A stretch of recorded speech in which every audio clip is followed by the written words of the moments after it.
really what we've been focusing on is doing our part to create a more business-friendly environment, streamline the public hearing process, and eliminated one of our time-consuming and costly public hearings.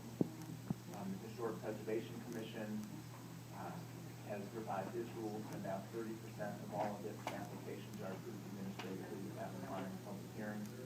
Yesterday, we cut the ribbon on a new central permitting counter, where before, if any of you have applied for a permit, all of our functions were on the second floor of the hall and the third floor of Foreman Street. The fire marshal was over on Forest Drive, so the city manager has shepherded this relocation, where not only is everything physically co-located now, but it also brings the employees together to create better collaboration through the permit process. We've also partnered with our Main Streets program as well as the Arts Council to revive Main Streets and our Arts District. You may have noticed the chickens on West Street, which generate different opinions, but I tell you, they are a huge draw. If you talk to any parent with kids, they say, I want to go to West Street so I can see the chickens. And it's not just my kids, but I mean, it's a draw. It's helping define Annapolis. So, is that what we want? yes. Chickens to fight? Yes.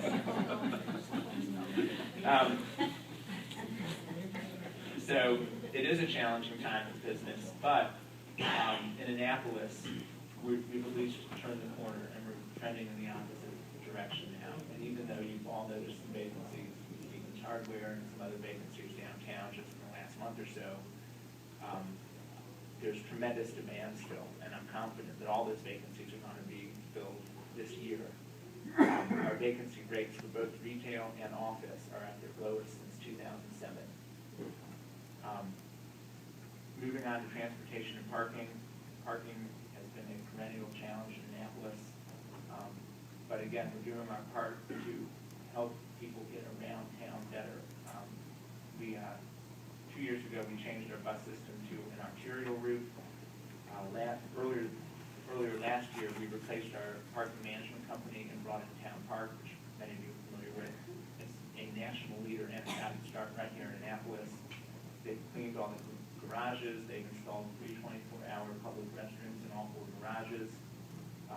We have market pricing now for our garages, which gives us more flexibility to adjust, to use pricing to incentivize better occupancy of the garages. As you know, we launched the circulator. In its first year, it served 60,000 rides. This year, it's on track to more than double that amount. And coming up, in a few months, we'll be replacing all of our coin parking meter heads with smart meters where you can pay with credit card or cell phone.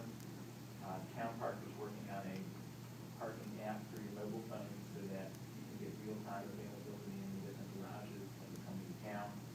And we've been working with the Economic Development Corporation on the wayfinding sign program. So,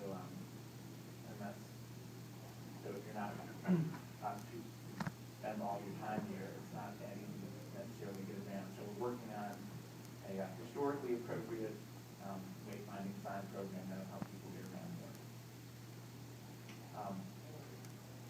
A couple things upcoming. The Market House is going to open this spring, notwithstanding some headlines that you may have seen. I said that last year. Yeah.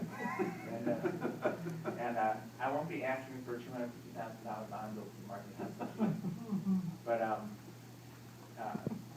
not going to say much about that because really at this point the only thing that'll make a difference is to actually open it and to show people that it's going to be successful.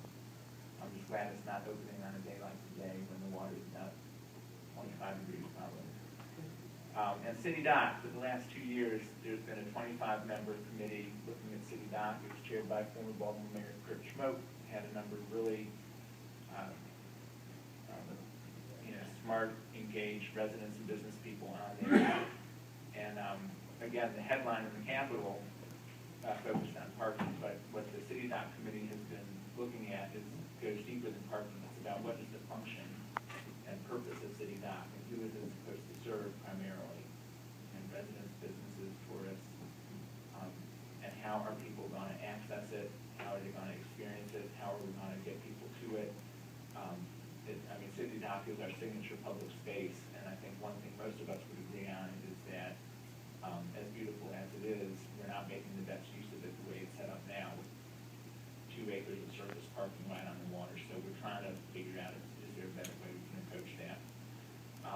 Some of the more forward-thinking recommendations, there is a lot of difference in opinion about, but there is a consensus that we have to do some basic infrastructure stuff about mitigating flooding, not just for long-term sea level rise, but just the nuisance flooding that, takes away 10 to 15 business days a year for some of those businesses. So that's a brief overview. I think I hit the main points, and I'll be happy to take any questions you might have. Thank you, Mr. Mayor.